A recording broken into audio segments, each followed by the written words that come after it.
কিছু water colour দিয়ে, কারণ আমার পছন্দ ওয়াটার কালার।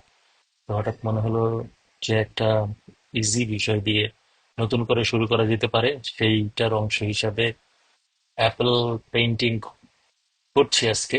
এটা পেইন্টিং করার জন্য আমি ব্যবহার করেছি দুই তিনটা কালার। একটা হচ্ছে মেরুন, একটা রেড এবং ইয়েলো। তো আপনারা দেখতে পাচ্ছেন যে রংগুলা দিচ্ছি।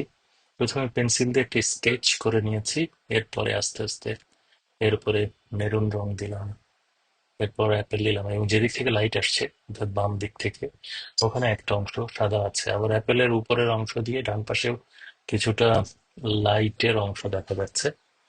অ্যাপেল পেইন্টিং করার সময় এটা একটু খেয়াল করা দরকার যে কোন অংশ থেকে লাইট আসে আর কোন অংশ থেকে লাইট যায়।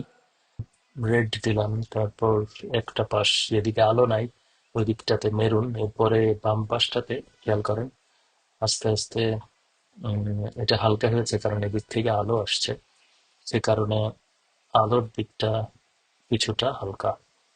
উপরে যে অ্যাপেলের বোটাটা এঁকেছি ওখানে ইয়েলো ইউজ করছি।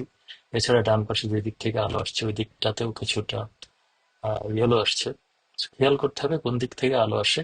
আলো আসলে সাধারণত রংটা একটু হালকা হয়ে যাবে এবং সেই সাথে একটা সাদা অংশ দেখা যাবে। এটা যে কোনো কিছু পেইন্টিং এর ক্ষেত্রে প্রযোজ্য।